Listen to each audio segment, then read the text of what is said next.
Buenos días. Nuestra escuela dominical de hoy, 30 de junio del año 2024, vamos a iniciarla con el título. Y este es Orando por nuestra nación. Es una sesión especial, no tiene en el texto un número determinado. Básicamente vamos a ver lo que es importante porque se refiere al rey Salomón, que de todos ya es conocido. Muy bien, vamos a ver. Aquí la versión inglesa y española en cuanto a la aplicación para la vida son exactamente la misma. Entonces no vamos a tener que pasar en ese sentido por un texto diferente. Vamos lo que sí a poner los posts de esta sección. Dice, idea central: Dios bendice a quienes humildemente lo buscan. Esto es para el mundo judeo-cristiano. ¿Por qué? Porque somos los que reconocemos al Señor como nuestro Dios. Las otras religiones pues no lo van a reconocer y por lo tanto pues no les puedo pedir que se encomienden a Él por si en principio no lo creen. Aplicación para la vida. Podemos aprender mucho de un perro. Yo lo hice. La naturaleza de un perro es de lealtad, confianza y dependencia. Aunque hay también algunos perros que ladran a sus dueños, y los muerden y hasta los matan. Muchos dueños de perros consideran a sus perros como un miembro de confianza de la familia, quienes dependen humildemente de sus amos para satisfacer todas sus necesidades. Mi perro Spot fue un ejemplo para mí de humildad, fidelidad y dependencia. Spot era blanco con grandes manchas marrones y negras. Nos amaba tanto como mi familia lo amaba a él. Realmente parecía entender esta relación y confiaba en nosotros para cuidar de él. A cambio, él nos cuidaba y protegía. El mundo tiene una idea diferente de la humildad. En sus ojos es una debilidad. En cada giro se nos anima a montar alto en la silla, mientras miramos hacia abajo a los demás. Dios tiene una visión diferente. La humildad, ese desinterés que nos hace relacionables y accesibles, es agradable a Dios. Además, la Biblia revela que Dios nos bendice cuando somos humildes. Por esta razón, Dios fomentó la humildad durante el reinado del rey Salomón y en la vida de su pueblo. Dios bendice a quienes humildemente le buscan. Aunque Salomón, como su padre, tenía muchas debilidades, ya lo vamos a ver. No, Salomón no es un ideal ni fue un ideal de creyente. Quítense esa idea errónea. Muy bien. En el post del lado izquierdo vemos una bandera, puede ser la de Texas, y del lado derecho cómo nos debemos unir en oración los judeocristianos. ¿Por qué con otras religiones no? Porque son dioses diferentes. Entonces son dioses con D minúscula. Y créanme, ¿no?, que le gusta mucho a Dios que nos combinemos. Muy bien. Vamos ahora a comenzar con nuestro texto bíblico. El primero es 2 de Crónicas 7 del 1 al 13. Dedicación del templo.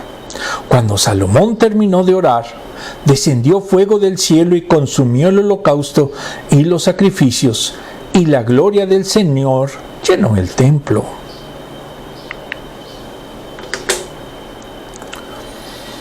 Tan lleno de su gloria estaba el templo que los sacerdotes no podían entrar en él.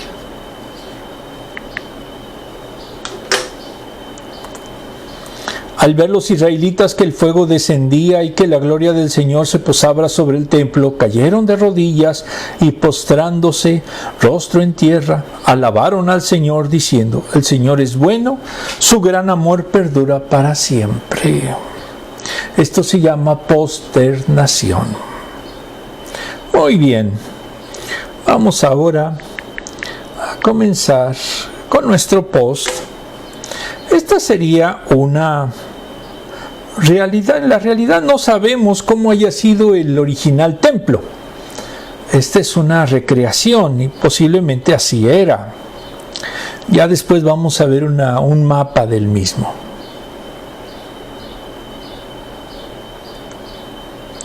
Contexto: Templo de Salomón.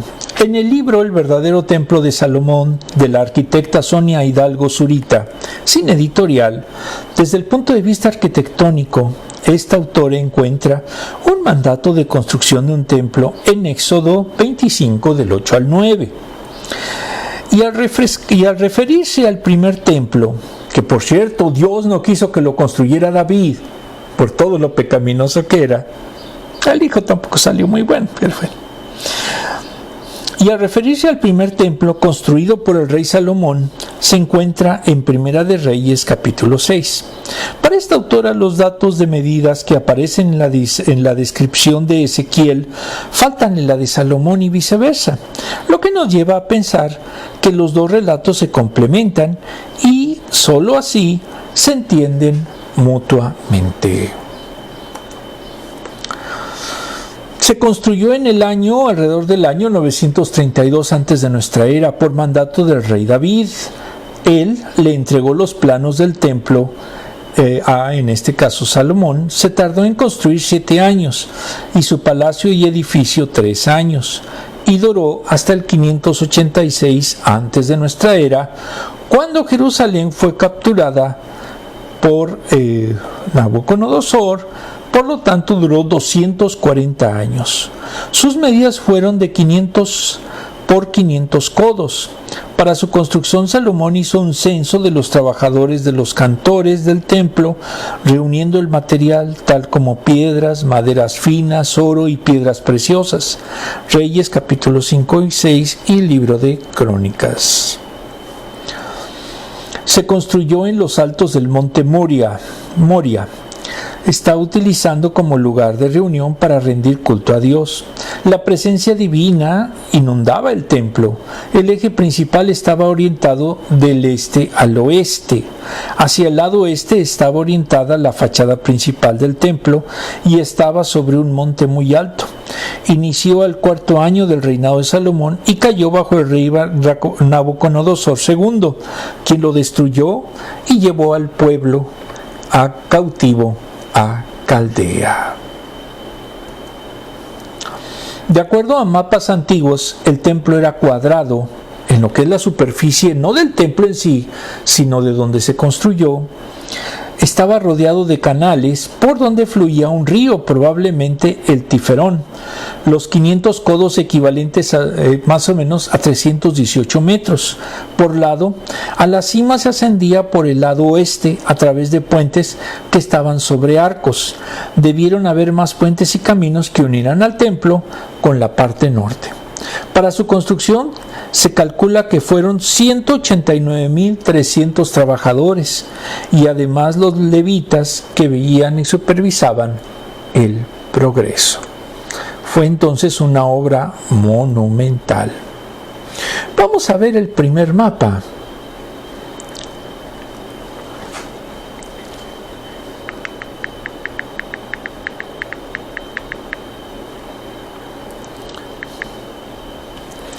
En esta parte, aquí está, nos dice que está el monte Moría, que tiene una elevación de 743 metros. En esta parte estaría el monte Moría. Aquí en esta partecita estaría el templo. Ahí es donde se construyó. Y todo lo demás eran las construcciones y los demás edificios. Vemos que inclusive lo que serían las murallas que después se construyeron, como que recortaron un poco la superficie que era originalmente del templo. Pero realmente lo que importa es establecer dónde estaba, o se supone que estaba en la antigüedad. En el segundo mapa ya lo vemos un poco más específico. Aquí está el monte Moría y en esta parte está lo que sería el templo. Aquí están los demás cuerpos de agua, el río que se menciona que posiblemente existía y las demás construcciones que se hicieron alrededor o enfrente del templo.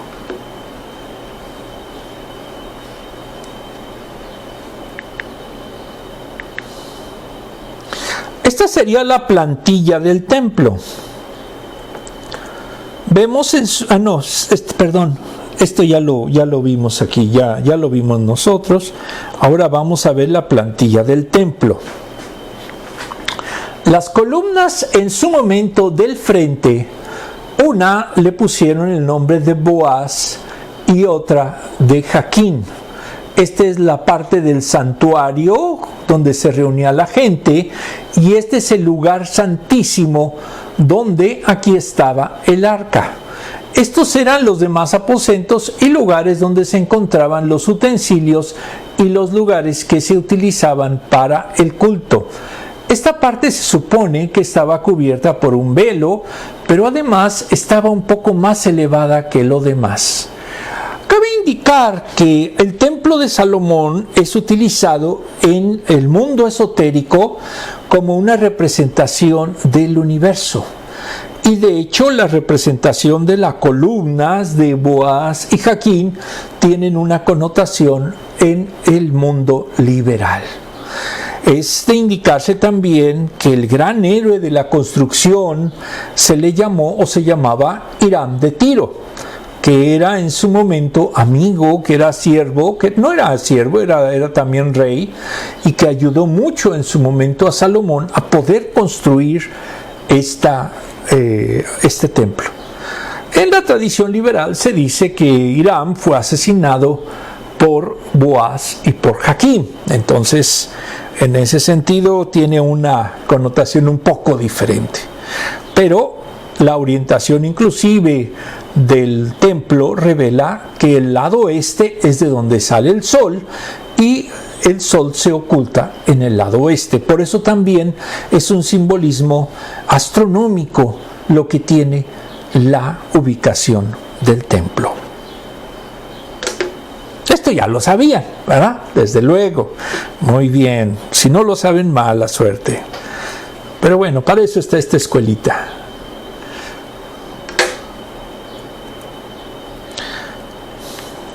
Dos. Bueno, vamos a ponerle la siguiente, hasta el siguiente post, y creo que llega hasta las preguntas. Muy bien. Consagración del templo. De acuerdo al libro Comentario Bíblico Histórico de Alfredo Edersheim, editorial CLIE, comenzó en el traslado del arca y demás utensilios desde el monte Sión y desde el antiguo tabernáculo de Moisés que estaba en Gabaón. Se colocaron en los aposentos que rodeaban el nuevo santuario, realizado por sacerdotes y levitas. Ya vimos cómo eran esos aposentos.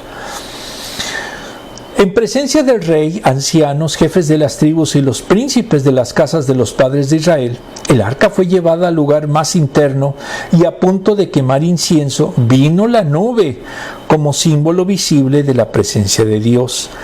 Y descendió como lo hizo en la consagración del tabernáculo, Éxodo 40, 34, 35.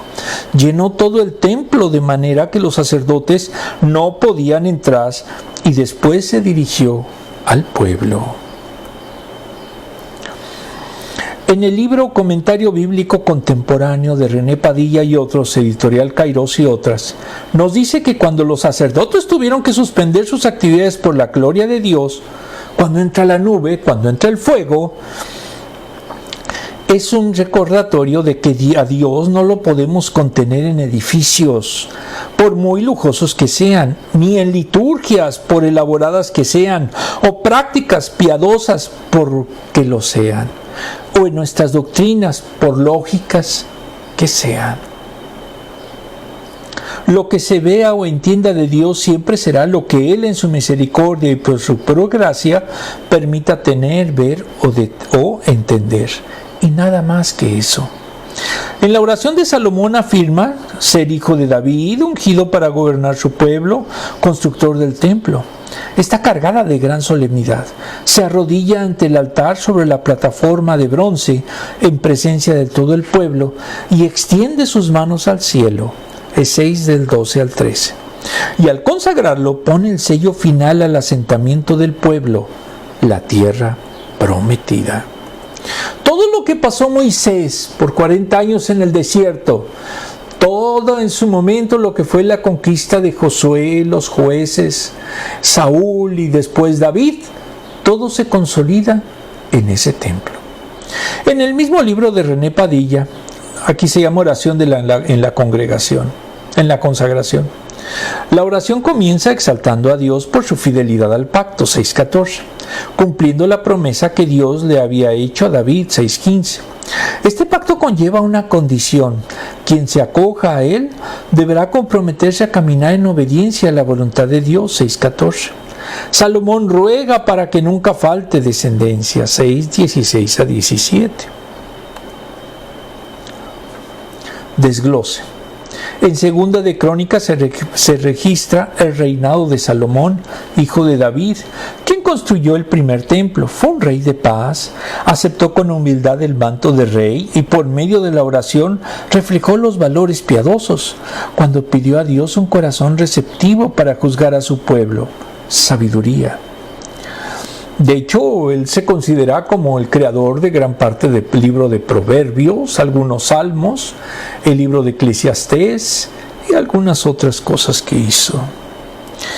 Era sabio y de hecho hasta iban a verlo gente del propio pueblo y de otros pueblos.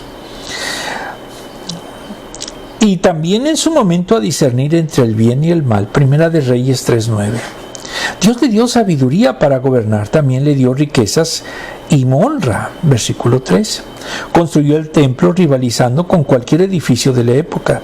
Su interior estaba revestido de oro puro, habitaciones con paneles de madera de ciprés, muy bien adornado, 3.1 al 4.22 de la Segunda de Crónicas. Cuando lo terminó, lo dedicó a Dios y al terminar, una nube cubrió el templo. El segundo punto de desglose. Al dedicarlo, Salomón bendijo al pueblo, compartió la historia de Israel y luego oró en ella. Agradeció a Dios por cumplir su promesa, buscó la presencia de Dios, oró para suplir sus necesidades, protegiera de sus enemigos y recibiera las oraciones de todos aquellos que acudieran a él. Entonces descendió fuego del cielo, 7.1. La gloria de Dios llenó el templo. Al ver esto, los israelitas respondieron con humildad, orando honor a Dios, dando honor a Dios, reconociendo su grandeza y la necesidad que tienen de Él. Adoraron con corazón sincero, abrumados con gozo por esa experiencia. El pueblo estaba dispuesto a vivir sus vidas según la voluntad de Dios y para su gloria. Pues se les olvidó a ese pueblo de Israel. La gloria de Dios llena toda la tierra, Isaías 6.3. Pero a veces no lo reconocemos. Es omnipresente, está en todas partes. Le dijo a Jeremías que no puede esconderse nadie de su presencia. Llena los cielos y las tierras, Jeremías 23.24. Debemos de reconocer nuestra insignificancia al lado de Dios y responder humildemente a su presencia, de la misma manera que lo hicieron los israelitas, con adoración humilde. Debemos de adorar a Dios porque ha prometido habitar entre nosotros y en nuestros corazones. Lo malo, los israelitas no cumplieron su parte del pacto.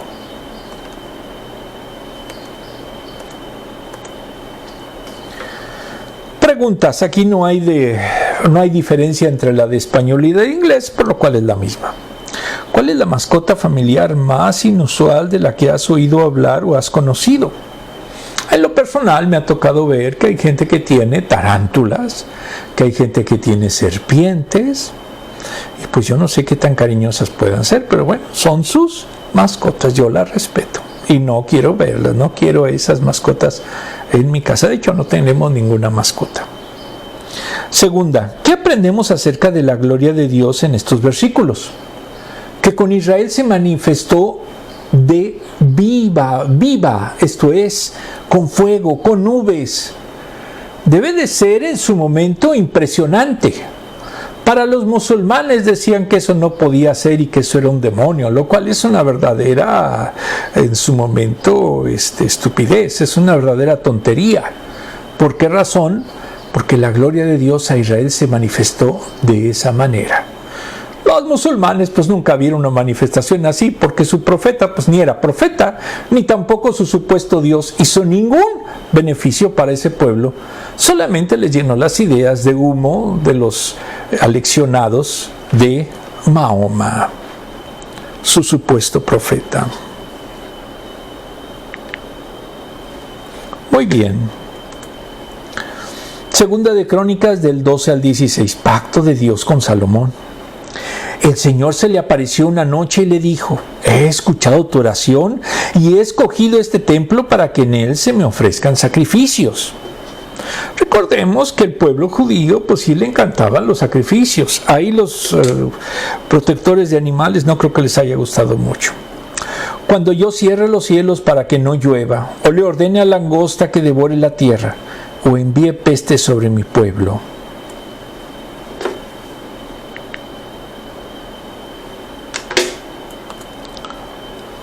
si mi pueblo que lleva mi nombre se humilla y ora y me busca y abandona su mala conducta, yo lo escucharé desde el cielo y perdonaré su pecado y restauraré su tierra. ¿A qué pueblo se refiere? A Israel, y por en su momento ascendencia en Cristo, pues también podemos considerarnos nosotros. Mantendré abiertos mis ojos y atentos mis oídos a las oraciones que se eleven en este lugar.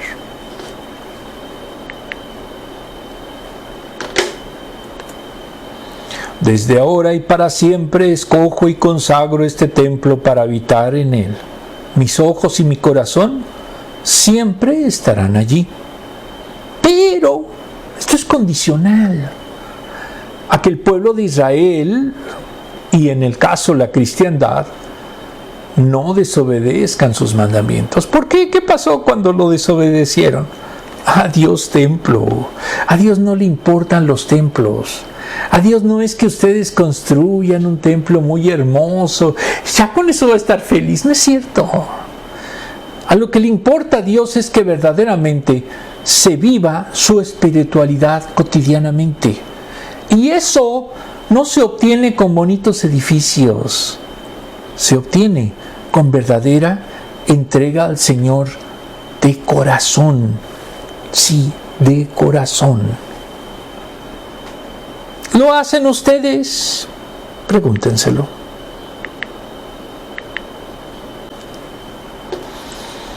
Este podría ser otra maqueta de lo que era el templo de Israel. No sabemos exactamente cómo era físicamente. Contexto: Pacto de Israel. En la enciclopedia bíblica de Alfonso Ropero Versosa, editorial CLIE, viene del hebreo berit, contrato de asociación de naturaleza solemne. Designa los acuerdos, tratados y arreglos entre los individuos o naciones con bienes de beneficio mutuo, con fines de beneficio mutuo, con los que se vinculan con una reciprocidad de derechos y obligaciones. En materia de derecho, esa reciprocidad de derechos y obligaciones se llama sinalagmática o bilateral, es decir, que ambas partes tienen derechos, ambas partes tienen obligaciones, y si hay en su momento el incumplimiento de una, bueno, la otra no se le puede forzar a cumplirlo. Propiamente es una alianza. Cuando es hecho por Dios, obedecen a una propuesta soberana del Creador, considerada unilateralmente. Muchos creen que nosotros podemos negociar con Dios, pero ¿qué creen? No, es una declaración unilateral. Más bien nosotros nos adherimos o no nos adherimos. Si no nos adherimos, pues no somos ni cristianos, o en su momento los judíos pues tampoco van a ser judíos, porque no pueden en su momento ir en contra del pacto o de la alianza que estableció Dios, en este caso con su pueblo y por extensión con los cristianos. Pacto con Salomón. Vemos que es una promesa de Dios el que en el templo se le adore, allí se le ore a Él, y si hubiera crisis como hambre, etc., Él oirá a su pueblo si se humilla, ora y abandona su mala conducta. ¿Es para todos los habitantes de la tierra? No. Reitero, es una promesa que se hizo a lo que sería el pueblo judeo-cristiano. ¿Podemos obligar a las otras personas a que oren a Dios? Pues no, porque aquí la promesa y la ayuda y el apoyo lo prometió ¿para quiénes?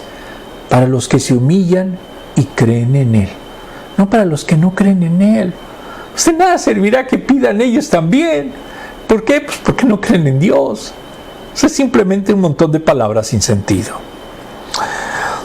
Entonces, el compromiso del pueblo es seguir sus mandamientos, no hacer malas acciones y tenerlo a Él como único Dios. Cuando se tiene a otro ser, a otra entidad, etcétera, como Dios, pues simplemente no puede haber pacto con ese grupo.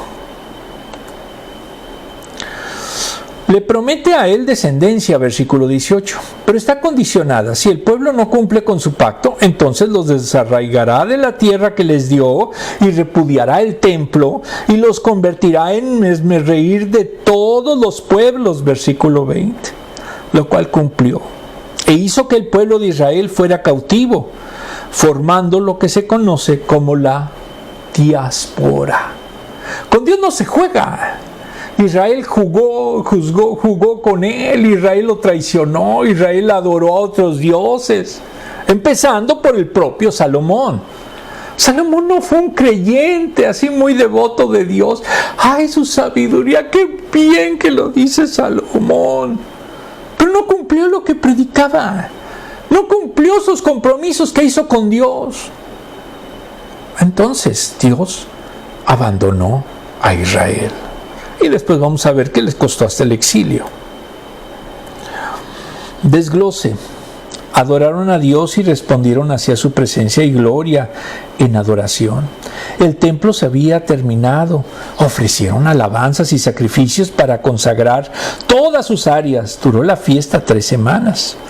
Terminó y los envió a casa. Salomón cocinó su reinado con una visita al tabernáculo de Gabaón. Allí pidió sabiduría, conocimiento para guiar al pueblo. Es el 1:10. Dios le dio lo que pidió, dedicó el templo a Dios y se complació. Lo visitó de noche y le confirmó todo lo que le pidió. Dios, por ser omnisciente, sabe y contestó nuestra oración. Conoce nuestros pensamientos y corazón. Estableció con él un pacto y un contrato entre Dios y su pueblo y estableció condiciones. ¿Las cumplió Salomón? Él le importó un comino.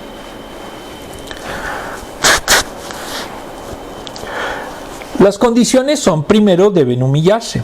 Es una característica de Cristo y debe de ser de sus seguidores. Filipenses 2 del 1 al 4. Dios la ordena, Miqueas 6:8.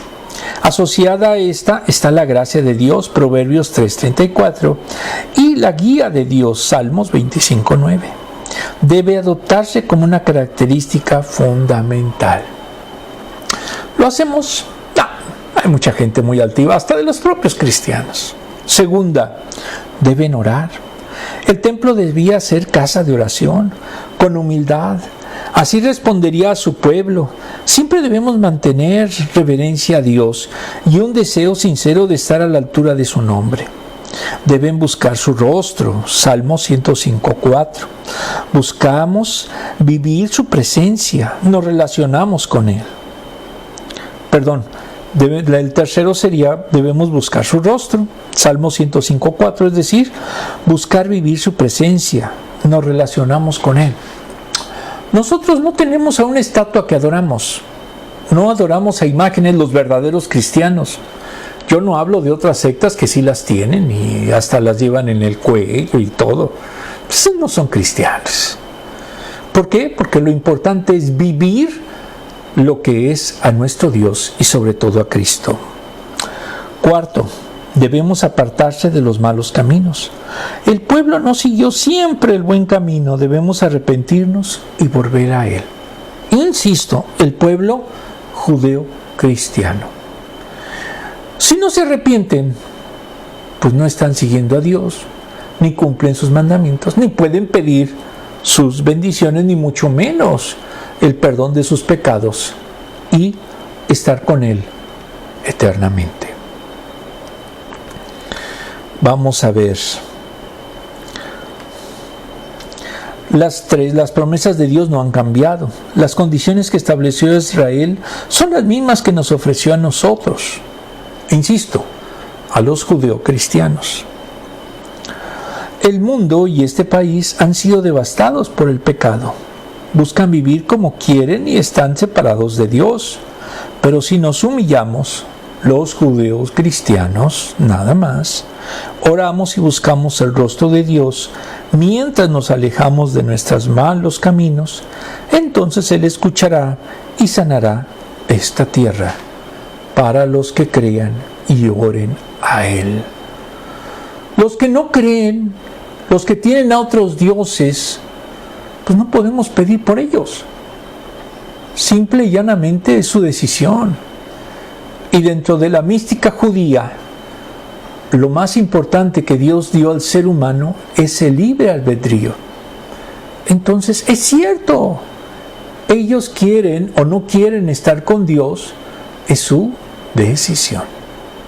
Nosotros como judeocristianos estamos y debemos estar cada vez más cerca de Él para poder tener sus bendiciones. Y no crean que es un depósito en la cuenta de cheques.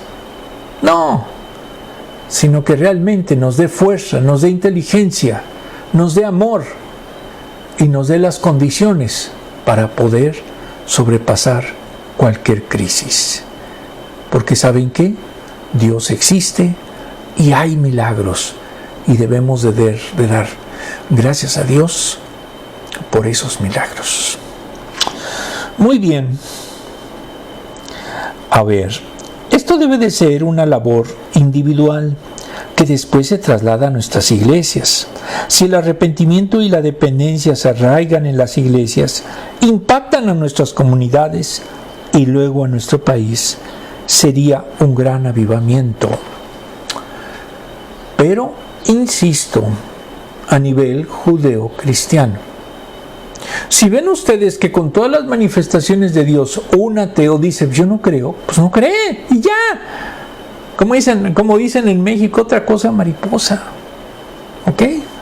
No se desvivan por querer transformar a un ateo, pues no lo van a lograr. Vamos a ver, una pregunta.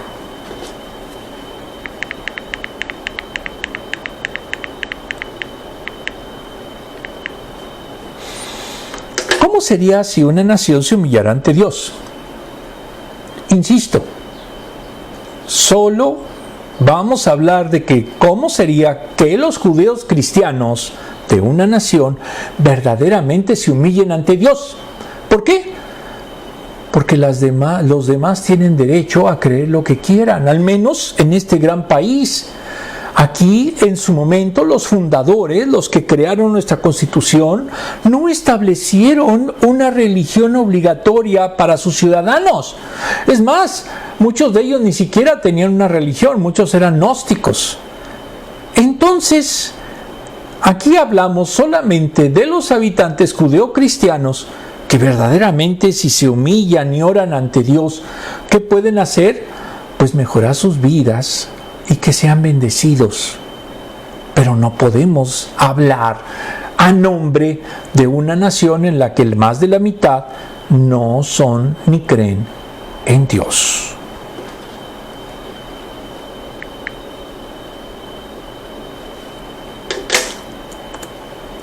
Segunda de Crónicas 7 del 17 al 20. En cuanto a ti, si me sigues como lo hizo tu padre David, aunque también era un show, y me obedeces en todo lo que yo te ordené y cumples mis decretos y leyes. Ay, ese Salomoncito. Yo afirmaré trono real, como pacté con tu padre David cuando le dije, nunca te faltará un descendiente en el trono de Israel.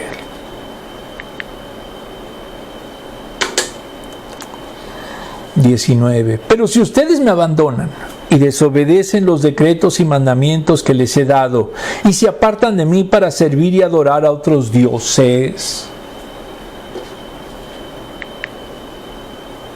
Veamos las consecuencias. Los desarraigaré de la tierra que les he dado y repudiaré este templo que he consagrado en mi honor.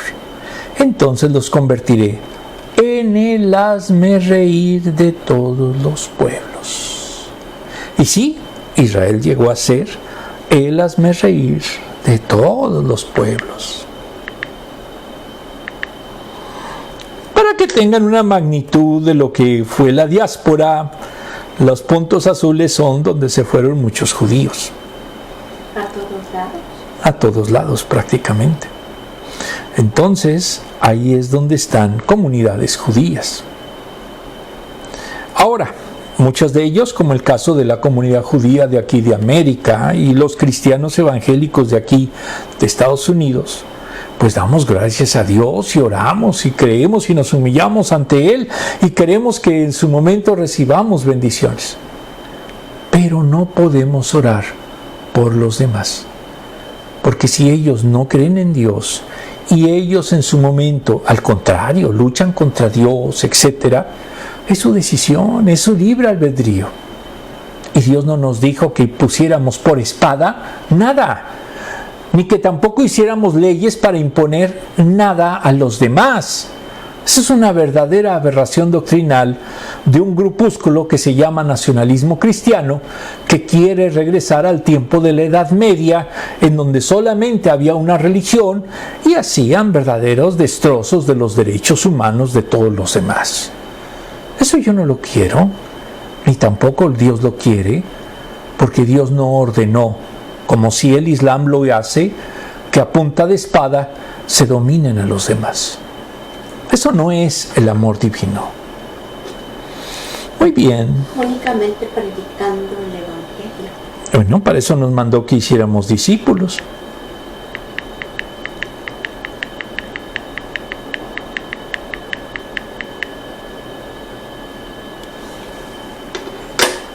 Muy bien. Contexto 6. Salomón. Según el Diccionario Enciclopédico Ilustrado de la Biblia de Alfonso Ropero Barzosa y otros, editorial CLIE, en hebresco es Shelomo, pacífico, significa pacífico, hijo de David, cuya madre era Betsabé, fue proclamado rey antes de la muerte de David. Primera de Reyes 1 del 5 al 40. Inició su reinado alrededor del año 970 antes de nuestra era y hasta el 930 antes de nuestra era. Rey de sabiduría legendaria, fortificó y organizó el reino que le dejó su padre. 40 años, imaginen, en aquella época era muchísimo tiempo. Salomón mantuvo relaciones amistosas con numerosos soberanos, se vinculó económica y culturalmente con los países vecinos, construyó el primer templo de Jerusalén, siendo su arquitecto principal Hiram, rey de Tiro, sobre el monte Moría, lo que le llevó 7 años. Construyó el palacio de Salomón, que le llevó 13 años más. Dividió su reino en 12 distritos y se allegó de gente capaz. 12 distritos que correspondían a las originarias tribus de Israel. Su ejército era poderoso, fomentó los viajes marítimos para traer oro, maderas nobles, etc. Y el rey de Tiro le prestó naves y marinos. Recordemos que Tiro era de Fenicia y los fenicios tuvieron una legendaria leyenda como mercaderes y como extraordinarios marinos. Los fenicios serían el actual Líbano. Su expansión comercial enriqueció al reino. Incluso venían mercancías de Ofer, de la India, de donde traían también los siervos de Salomón. Desarrolló el comercio de caballos y carros de combate, y los tributos les permitieron tener suministro de cebada y heno. Se interesó en las letras y las ciencias. Recogió y compuso numerosos proverbios, así como algunos de los salmos, por ejemplo 72 y 127. Tenía una corte fastuosa y acudían de lejos a oír sus proverbios. Incluso lo visitó la reina de Saba para plantearle difíciles cuestiones. Dicen que hubo algo entre ellos, ya no se saben, chismes de la época. Fue un rey pacífico, no acudió a la guerra. Estableció más bien relaciones diplomáticas. Un recurso fueron las mujeres. Ay, el Salomoncito. Tuvo un harén de más de 1000 mujeres, de orígenes tales como moabitas, edomitas, sidonitas e hititas. Muchas eran princesas. No, si era terrible. Que se le entregaban al rey como prenda del pacto político. Incluso el faraón de Egipto tomó la ciudad de Geser, mató a los cananeos del lugar y se le dio como dote a su hija, que era una de las esposas de Salomón. No, es Salomón. Como tenía princesas de otros países, erigió templos a sus dioses en el Monte de los Olivos, potenció el politeísmo y la idolatría y vio a Dios como uno más de los dioses. ¿Qué dijo que iba a ser Dios y hacía eso? Lo iba a dejar, a desarraigar, y se la cumplió. Dios no juega. Dios le envió al profeta Ahías de Silo a anunciarle a Jerusalén, a funcionario de Salomón, que le daría 10 de las tribus, pero no las obtendría antes de la ascensión de Roboam. Para sus hijos, sus lujos, impuso fuertes cargas fiscales a sus súbditos. Los gobernantes ricos siempre utilizan al pueblo para expoliarlo y con ello pagar sus lujos en todos los sistemas. Lo que fue la raíz de la división del reino. Antes de la muerte de Salomón, las tribus del norte se alejaron de Salomón. Murió alrededor del año entre 931 y 918 de causas naturales. Tendría aproximadamente 80 años de edad. Todo esto ya lo sabían, ¿verdad? Yo creo que sí. Estas serán las 12 demarcaciones que estableció en su momento el rey Salomón. Vemos aquí el reino de Judá. Aquí está Jerusalén en esta parte. Este es Judá y este es cómo organizó todo el reino, dividiendo de acuerdo a las tribus de Israel. Perdón. Sí, está bien, ¿verdad? Muy bien.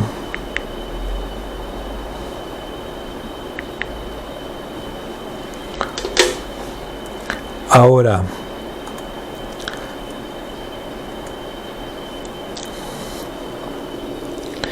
este es lo que llegó a tener todo el reino de David y de Salomón.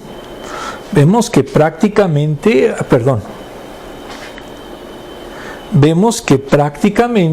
tenían desde lo que sería lo que es hoy Gaza hasta Egipto, y arriba pues prácticamente agarraban todo lo que era Siria.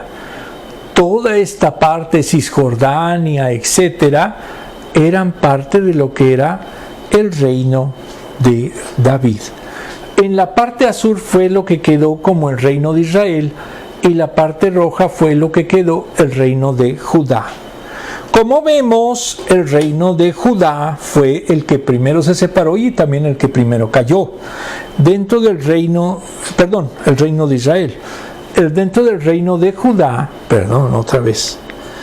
dentro del reino de Judá está Jerusalén, aquí casi colindando con lo que serían las tribus antiguas de Israel. Y ese reino se perduró hasta tiempos de Cristo. Pero el reino de Israel cayó y se dividió.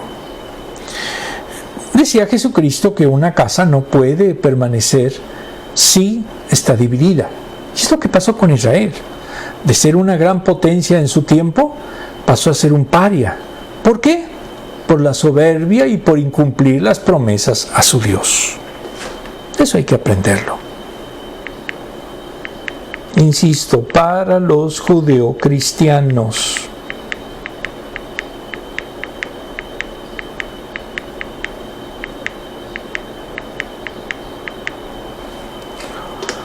Muy bien. Contexto 7. Punto de vista moderno. En un artículo de Graciano Corica, en el libro Teología Pop, de Editorial CLIE, nos dice que se pueden encontrar intuiciones teológicas en el entramado de nuestra cultura rock, ya que la espiritualidad impregna la música popular argentina y latinoamericana, tanto en viejos clásicos como en nuevos hits. Incluso en las iglesias muchas veces se negó ese acervo cultural por ser muy secular y pecaminoso. Bueno, es que hay veces también dicen cada cosa, pero bueno. En las cancioneros encontramos reflexiones sobre el amor, el dilema de la existencia, el dolor y la sanidad, y están conectados con los creyentes cristianos del siglo XXI. Por ejemplo, el himno de rock argentino de Charly García y Alberto Spinetta dice: rezo por vos. Y por su letra, Mensaje forma parte de la cultura popular argentina, una poesía sobre la búsqueda y el encuentro espiritual que nos conecta. Lo que busca un creyente real es conectarse con Dios, y se conecta reconociéndolo precisamente como Dios, orando a Dios, orar en su momento buscando su rostro, como lo dijo los textos que habíamos visto. En su letra dice: y rompí las cortinas y me incendié de amor. Literal, se quemó el departamento de Charly García cuando hubo un cortocircuito al estar grabando. Cada uno grabó su versión, siendo la de este último la más popular. Ahora sí que literalmente se le quemó el departamento. Entre sus frases icónicas dice: mi cuerpo se cae, solo veo la cruz al amanecer. Rezo, rezo, rezo por vos. Y curé mis heridas y me encendí de amor, y quemé las cortinas y me encendí de amor sagrado, y entonces rezo, rezo, rezo, rezo por vos. No la canto porque soy pésimo cantando. El hombre se puede conectar con la luz divina a través de la oración, de la meditación y prácticas devocionales. Y nos abre una puerta para desentrañar el misterio de la existencia. El sufrimiento también permite esa conexión cuando es canalizado correctamente. Sin esa luz divina, cualquier acto de creación humana es imposible. Por eso lo estético tiene conexión con lo espiritual. La experiencia luminosa, si no se hace carne en mí, es solo experiencia estética. Y aquí viene algo bien importante. Un artista necesita inspiración. ¿Para qué? Para poder hacer su obra. Pero en el caso del creyente, la inspiración la obtiene y es fruto de su conexión con Dios. Si no tiene esa conexión, su vida no tiene mucho sentido.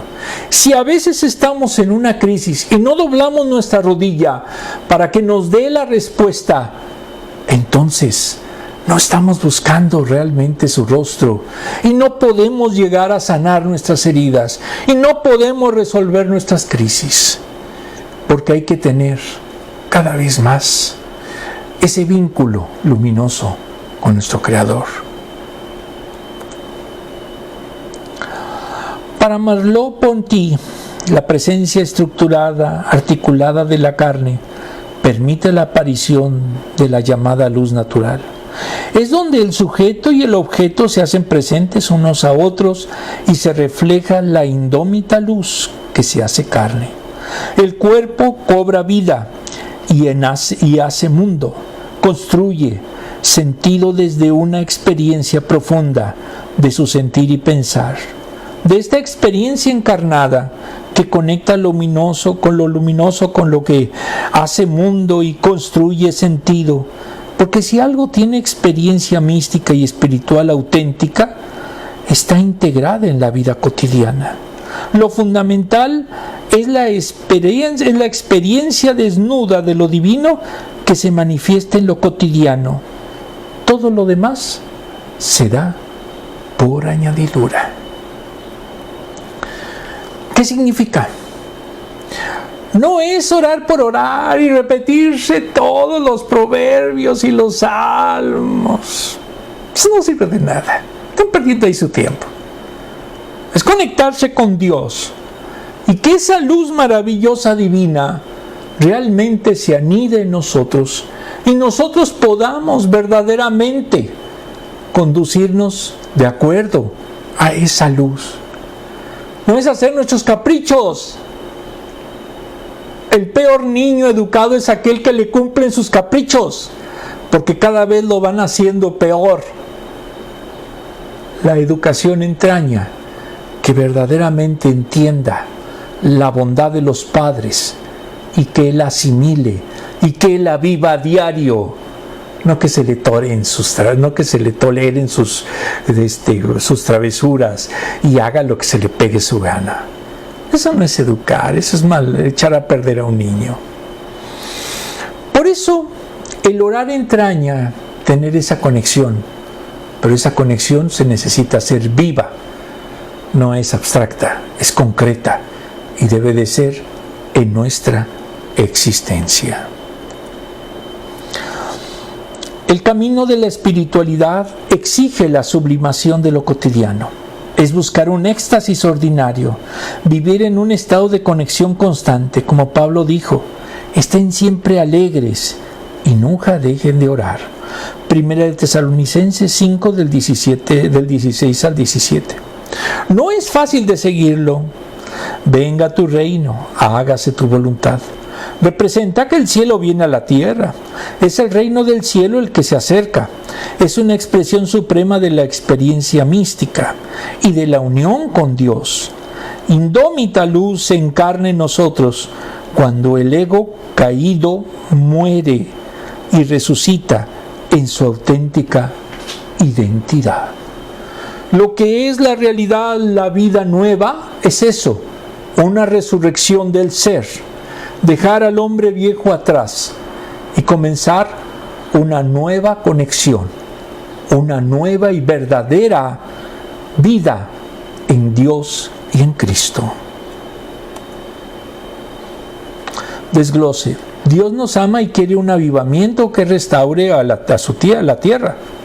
Insisto, a la judeocristiana, a los que no les importa. Su amor se muestra en su respuesta a Salomón. Estableció condiciones que cuando se cumplieran bendecirían a Salomón y la nación. Él hizo borrón y cuenta nueva para que comenzara Dios. Declaró que debía seguir sus instrucciones para que el reino continuara y serían. Primero, andar delante de Dios, como lo hizo su padre David. Él no había sido perfecto, pero siempre volvió a Dios. Terrible. Segunda, debe ser obediente a lo que Dios le dijo que hiciera. La sabiduría que Dios le dio iba acompañada de instrucciones que debían ser obedecidas. Tercera, guardar los mandamientos de Dios. Moisés los expuso para que tuvieran una relación con el Dios Santo, pero serían destruidos si se alejaba de Él. El pecado impediría vivir en la presencia de su santo Dios. ¿Y qué pasó? Las cumplieron. Y se desapareció prácticamente Israel. Actualmente solo son en su momento menos de 18 millones, entonces no son muchos judíos. Salomón cedió a la tentación. Esa es una advertencia para nosotros, porque Dios ha establecido condiciones en su palabra. Debemos obedecer a Dios si deseamos ser bendecidos. La bendición espiritual llega a aquellos que confían en Dios, que tienen verdaderamente una conexión de Dios, que viven verdaderamente como Dios quiere, porque su luz nos ilumina y la hacemos carne en lo cotidiano, si es que de verdad somos creyentes. Vamos a ver ahora las últimas preguntas. ¡Ay! ¿Qué pasó? Perdón. Aquí se salió.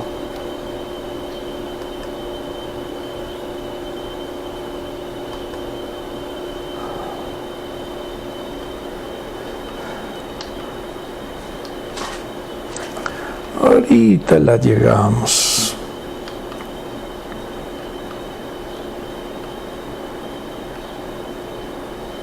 Ya vamos en la 3, ya nos acercamos. Muy bien, ahora sí ya, regresamos. Preguntas. ¿Qué tipos de dioses sirve la gente hoy en día en lugar de seguir al único Dios verdadero? Bueno, los dioses de la gente que sigan es su decisión. Insisto, tenemos libre albedrío, no podemos imponer ninguna clase de Dios a nadie. Si no los convencemos, entonces ellos tienen derecho y libertad de creer en lo que quieran o de no creer. Esta pregunta se me hace demasiado insidiosa y no es nada cristiana. Es fanática. 5. ¿Cómo nos obligan estas promesas y advertencias a orar por nuestra iglesia y nuestra nación? Insisto, nos obligan a los judeocristianos a verdaderamente dar buen testimonio, a ser buenos ciudadanos, a amar a nuestro país, en este caso Estados Unidos, y a buscar estar en contacto con Dios. ¿Para qué? Para ser una nación santa, para ser ejemplo. Y que incluso los que no son creyentes vean y den en ese testimonio una manera de que quizás los llame y puedan arrepentirse. Pero no podemos obligarlos, quítense esa estúpida idea. Perdón por lo de idea. Por último, Segunda de Crónicas, todos, mi esposa que está aquí conmigo, gracias a Dios. Segunda de Crónicas 7:21. Y aunque este templo es imponente, llegará el día en que todo el que pase frente a él quedará asombrado y preguntará: ¿por qué el Señor ha tratado así a este país y a este templo? Segunda de Crónicas 7:21. Vamos a hacer por último una pequeña oración. Amantísimo Padre, Salomón tenía todo para ser quizás el rey judío más importante de todos los tiempos, pero desperdició la oportunidad. Hizo que se dividiera el reino de su padre, dio mal testimonio e hizo que el pueblo se volviera idólatra, precisamente por la asimilación de culturas que destruyeron lo que había hecho el pacto contigo. Y eso se llama sincretismo. Sabemos, Señor, que tú no quieres una iglesia sincrética, que tú quieres una iglesia que te ame y que esté dispuesta a luchar por ti con amor, con testimonio, jamás imponiendo nada, porque no somos una fuerza política ni militar. Amantísimo Padre, te pedimos que verdaderamente nuestra oración llegue a tus oídos, no porque tengamos todavía un templo, porque no existe ya, en donde se te pueda adorar directamente y tú estés ahí presente, sino porque por ti y gracias al pacto que estamos haciendo a través de Cristo, podemos sentir como parte de tu pueblo, sin necesidad de hacer una megaestructura. Padre, ilumínanos. Padre, haz que nuestra oración haga que nuestra vida cotidiana se inflame de tu fuego y realmente seamos creyentes que actúan y no simples espectadores, o no simples pendencieros, o no simples mendicantes, como hay muchos que lamentablemente no saben interpretar lo que es tu amor y tu verdadera voluntad. Ayúdanos a tener la sabiduría de Salomón, pero haz que no tengamos las tentaciones ni caigamos en ellas como él lo hizo. Todo esto te lo pedimos en el sagrado nombre de nuestro Señor Jesucristo. Amén. Nos vemos el próximo domingo.